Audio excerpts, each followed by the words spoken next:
তো দেখো, আজকে যে বিজ্ঞপ্তি সম্পর্কে এই ভিডিওতে আমরা আলোচনা করছি, যেখানে শুরুতেই তোমাদের জানিয়ে রাখি, যোগদাস সৎসঙ্গ society of India educational institution অর্থাৎ যোগদাস সৎসঙ্গ সোসাইটি অফ ইন্ডিয়ার পশ্চিমবঙ্গের বিভিন্ন লোকেশনে যে সমস্ত স্কুলগুলি রয়েছে, সেই সমস্ত স্কুলে গ্রুপ ডি পোস্টে ক্লার্ক, অ্যাসিস্ট্যান্ট টিচার এবং হেডমাস্টার নিয়োগ করা হচ্ছে। পুরোপুরি পার্মানেন্ট এবং সম্পূর্ণভাবে সরকারি চাকরি রয়েছে, যেখানে WBSSC অর্থাৎ পশ্চিমবঙ্গ স্কুল সার্ভিস কমিশনের রুলস অনুযায়ী তোমরা চাকরি পাবে এবং সেই অনুসারেই তোমরা কিন্তু বেতন পাবে।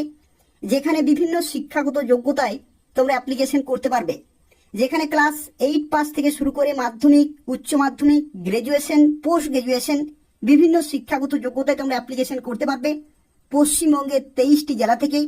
এবং পশ্চিমবঙ্গের বিভিন্ন জেলাতে যোগদাস সৎসঙ্গ সোসাইটি অফ ইন্ডিয়ার বিভিন্ন স্কুল রয়েছে, সেই সমস্ত স্কুলে তোমরা পোস্টিং পেয়ে যাবে। তো দেখো, এরপর আমরা আলোচনা করব প্রত্যেকটি পোস্টের ক্ষেত্রে শিক্ষাগত যোগ্যতা সম্পর্কে।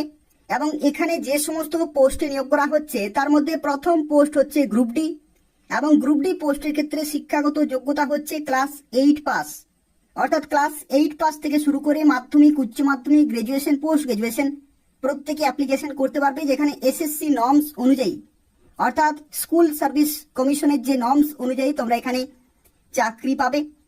এবং পরবর্তী রয়েছে ক্লার্কের পোস্ট, যেখানে মাধ্যমিক পাস হচ্ছে শিক্ষাগত যোগ্যতা এবং ডিপ্লোমা করা থাকতে হচ্ছে কম্পিউটারে। এটা হচ্ছে মিনিমাম এডুকেশনাল কোয়ালিফিকেশন। যদি তোমাদের ডিগ্রি থাকে কম্পিউটারে, অবশ্যই তোমরা অ্যাপ্লিকেশন করতে পারবে। পরবর্তী দেখো, অ্যাসিস্ট্যান্ট টিচার পোস্টে নিয়োগ করা হচ্ছে আর্টস গ্রুপে, যেখানে হিস্ট্রি, গ্রাজুয়েশন কিন্তু অবশ্যই তোমাদের হিস্ট্রিতে থাকতে হবে, যেখানে মিনিমাম 300 নম্বর কিন্তু পেয়ে থাকতে হবে গ্রাজুয়েশনে এবং বিএড করা থাকতে হবে। এই হচ্ছে অ্যাসিস্ট্যান্ট টিচার হিস্ট্রির জন্য। এখানে দেখো, সায়েন্স অ্যান্ড ম্যাথ গ্রুপ রয়েছে অ্যাসিস্ট্যান্ট টিচার, যেখানে ম্যাথামেটিক্সে এখানে BSc পাস এবং বিএড থাকতে হবে। পরবর্তী রয়েছে দেখো, সায়েন্স অ্যান্ড ম্যাথ গ্রুপ, যেখানে লাইফ সায়েন্স BSc পাস এবং বিএড থাকতে হবে। হায়ার সেকেন্ডারি অ্যাসিস্ট্যান্ট টিচার, যেখানে computer application PG computer application এবং বিএড কিন্তু থাকতে হবে, তাহলে তোমরা এই পোস্টে অ্যাপ্লিকেশন করতে পারবে।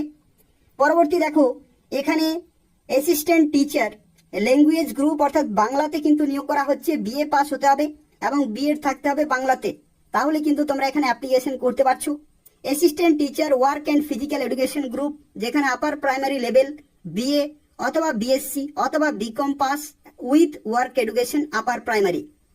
আর পরবর্তী হেডমাস্টার পোস্টের ক্ষেত্রে দেখো, এখানে কিন্তু 10 বছরের অভিজ্ঞতা চেয়েছে, PG থাকতে হচ্ছে এবং SSC নর্মস অনুযায়ী তোমরা এখানে অ্যাপ্লিকেশন করতে পারবে। তো এই হচ্ছে বিভিন্ন পোস্ট, অর্থাৎ গ্রুপ ডি থেকে শুরু করে গ্রুপ সি পোস্ট রয়েছে এবং গ্রুপ বি পোস্ট রয়েছে, যেখানে group D clerk, assistant teacher এবং হেডমাস্টার এই সমস্ত পোস্টে তোমরা চাকরি পেতে পারো। যোগদাস সৎসঙ্গ সোসাইটি অফ ইন্ডিয়ার যে সমস্ত পশ্চিমবঙ্গে বিভিন্ন হাই স্কুল রয়েছে, সেই সমস্ত স্কুলে তোমরা পোস্টিং পেয়ে যাবে। এখানে দেখো, বয়সের লিমিটের ক্ষেত্রে তোমাদের জানিয়ে রাখি, যদি তুমি গ্রুপ ডি পোস্টের ক্ষেত্রে বা ক্লার্কের জন্য অ্যাপ্লিকেশন করো, তো সেক্ষেত্রে 18 থেকে 40 বছর পর্যন্ত অ্যাপ্লিকেশন করতে পারবে। 1 জানুয়ারি 2024 ডেট অনুযায়ী ক্যালকুলেট করা হবে। হেডমাস্টার পোস্টের ক্ষেত্রে তোমরা 55 বছর পর্যন্ত অ্যাপ্লিকেশন করতে পারবে এবং অ্যাসিস্ট্যান্ট টিচার পোস্টের ক্ষেত্রে 20 থেকে 40 বছর পর্যন্ত অ্যাপ্লিকেশন করতে পারবে। এবং এই বয়সের লিমিট ক্যালকুলেট করা হবে 1 জানুয়ারি 2024 ডেট অনুযায়ী। এবং এখানে দেখো, বয়সের ছাড় কিন্তু তোমরা বিভিন্ন ক্যাটাগরিতে পেয়ে যাবে। SC ST ক্যাটাগরিতে টোটাল 5 বছরের ছাড় তোমরা পেয়ে যাচ্ছ, এবং PWD যারা রয়েছে তাদের ক্ষেত্রে ম্যাক্সিমাম 8 বছর পর্যন্ত ছাড় পেয়ে যাবে। এবং যারা স্কুল টিচার অর্থাৎ হেডমাস্টার পোস্টের জন্য যারা অ্যাপ্লিকেশন করবে, তাদের ক্ষেত্রে কিন্তু সর্বোচ্চ 55 বছর পর্যন্ত, বা যারা স্কুল টিচার এই সমস্ত পোস্টে অ্যাপ্লিকেশন করতে চাইছো, তারাও কিন্তু এখানে 55 বছর পর্যন্ত সময় পাবে অ্যাপ্লিকেশন করার জন্য। এখানে দেখো, বিভিন্ন পোস্টের ক্ষেত্রে অ্যাপ্লিকেশন ফি কিন্তু বিভিন্ন রয়েছে। যদি তুমি হেডমাস্টার পোস্টের জন্য অ্যাপ্লিকেশন করো, তো সেক্ষেত্রে 1000 টাকা হচ্ছে অ্যাপ্লিকেশন ফি। ক্লার্কের পোস্টের ক্ষেত্রে 500 টাকা জেনারেল ক্যাটাগরি, SC ST দের ক্ষেত্রে 400 টাকা এবং PWD দের ক্ষেত্রে কোনো টাকা লাগবে না। এবং গ্রুপ ডি পোস্টের ক্ষেত্রে দেখো, 400 টাকা হচ্ছে জেনারেল ক্যাটাগরি, SC ST ক্যাটাগরিতে 300 টাকা এবং PWD আর এক্সামটেড ক্যাটাগরি এদের ক্ষেত্রে কোনো টাকা লাগবে না, তারা বিনামূল্যে অ্যাপ্লিকেশন করতে পারবে। আর দেখো, এখানে আরো একটি তথ্য, যারা OBC ক্যান্ডিডেট তাদের ক্ষেত্রে এখানে কিন্তু কোনো রকমের সুবিধা কিন্তু নেই, তো সেক্ষেত্রে জেনারেল প্রার্থী হয়ে এখানে তাদেরকে অ্যাপ্লিকেশন করতে হবে।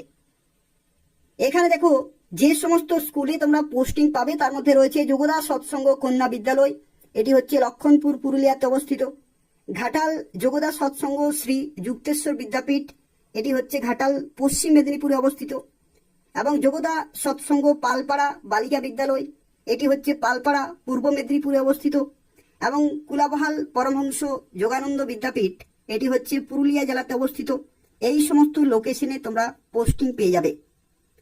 এখানে দেখো সিলেকশন প্রসেসের মধ্যে বলে রাখি, যদি তুমি গ্রুপ ডি পোস্টের জন্য অ্যাপ্লিকেশন করো তো সেক্ষেত্রে তোমাদের লিখিত পরীক্ষা হবে 40 নম্বরের এবং পার্সোনালিটি টেস্ট হবে 10 নম্বরের। যদি তুমি ক্লার্কের পোস্টের জন্য অ্যাপ্লিকেশন করো তো সেক্ষেত্রে লিখিত পরীক্ষা হবে 60 নম্বর, computer typing and proficiency test হবে 20, একাডেমিক কোয়ালিফিকেশন থেকে থাকবে 10 এবং পার্সোনালিটি টেস্ট হবে 10 নম্বরের।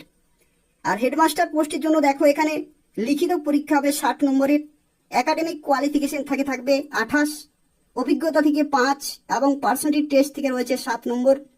এবং অ্যাসিস্ট্যান্ট টিচার পোস্টের জন্য যারা অ্যাপ্লিকেশন করবে তাদের ক্ষেত্রে দেখো এখানে লিখিত পরীক্ষা হবে 60 নম্বর, পার্সোনালিটি টেস্ট এবং ক্লাসরুম ডেমনস্ট্রেশন থাকবে যদি তোমরা লিখিত পরীক্ষাতে শর্ট লিস্টেড হও তাহলে। তো এই হচ্ছে বিভিন্ন পোস্টের ক্ষেত্রে এখানে সিলেকশন প্রসেস, এভাবেই কিন্তু তোমাদেরকে এই সমস্ত পোস্টে নিয়োগ করা হচ্ছে। এবং পরবর্তী দেখো তোমরা কিভাবে অ্যাপ্লিকেশন করতে পারবে। তো অ্যাপ্লিকেশন করতে হলে এদের অফিসিয়াল ওয়েবসাইটে অনলাইনে অ্যাপ্লিকেশন পুরোপুরি কমপ্লিট করতে হবে, যেখানে 22শে জুলাই 2024 হচ্ছে এটা লাস্ট ডেট। এই নির্দিষ্ট সময়ের মধ্যে অ্যাপ্লিকেশন পুরোপুরি কমপ্লিট করতে হবে। তো দেখো তোমরা কিভাবে অ্যাপ্লিকেশন করতে পারবে। তো সেজন্য তোমাকে এদের অফিসিয়াল ওয়েবসাইটে আসতে হবে এবং অ্যাপ্লিকেশন করতে হবে অনলাইনে, যেখানে দেখো প্রথমেই তোমাকে রেজিস্ট্রেশন কমপ্লিট করতে হবে। এই লিঙ্কে ক্লিক করে তোমরা রেজিস্ট্রেশন কমপ্লিট করতে পারবে। তারপরে অ্যাপ্লিকেশন ফর্মটি ফিল আপ করতে হবে, ফি পেমেন্ট করতে হবে এবং সাবমিট করতে হবে অ্যাপ্লিকেশন ফর্ম, যেখানে 22শে জুলাই 2024 হচ্ছে এটা লাস্ট ডেট। এবং দেখো এখানে ইমেল অ্যাড্রেস বা মোবাইল নম্বর এবং পাসওয়ার্ড দিয়ে এখানে লগ ইন করে তোমরা অ্যাপ্লিকেশন স্ট্যাটাস চেক করতে পারবে। এবং যারা অ্যাপ্লিকেশন করতে চাইছো দেখো এখানে যে সিলেবাস রয়েছে সেটা তোমরা কিন্তু এখানে ক্লিক করলে সিলেবাস সংক্রান্ত বিস্তারিত তথ্য কিন্তু চেক করতে পারবে। তো সেক্ষেত্রে খুব ভালো সুযোগ রয়েছে। যারা অ্যাপ্লিকেশন করতে চাইছো এদের অফিসিয়াল ওয়েবসাইটে অ্যাপ্লিকেশন করতে হবে নির্দিষ্ট সময়ের মধ্যেই। তবে যদি কোনো প্রশ্ন থাকে তাহলে অবশ্যই ভিডিওর নিচে কমেন্ট করে জানাবে। তার পাশাপাশি যারা ভিডিও দেখলে অবশ্যই লাইক করে দেবে, শেয়ার করে দেবে এবং নিয়মিত এই ধরনের চাকরি বিজ্ঞপ্তিগুলি পাওয়ার জন্য অবশ্যই চ্যানেলটি সাবস্ক্রাইব করে রাখো। এখান থেকে তোমরা পশ্চিমবঙ্গের এবং কেন্দ্রীয় সরকারের গুরুত্বপূর্ণ চাকরি বিজ্ঞপ্তিগুলি সময় মতো পেয়ে যাবে। ধন্যবাদ।